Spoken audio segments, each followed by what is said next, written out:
parıldayan ulduzlar kimin? Zəhranın nuru çatır Əmirül Mömininə. Ona görə Əli ona deyirdi Zəhra.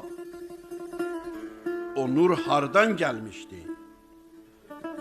Həmin Allahın sifətləridir ki, bunda yaranıb, özündə yaradıb. Həmin Allahın sifətləridir ki, bunda yaranıb, özündə yaradıb. Və buna görə də əbədidir. Allahın nuru əbədidir, Zəhranın nuru əbədidir. Ən uca sifətsə Allaha məxsusdur. O, qüdrətlidir, müdrikdir. Allaha aid etdiyiniz sifətlərə görə vay halınıza. Ən gözəl adlar Allahındır. Ona bu adlar vasitəsilə dua edin və onun adları barəsində haqdan sapanları tərk edin.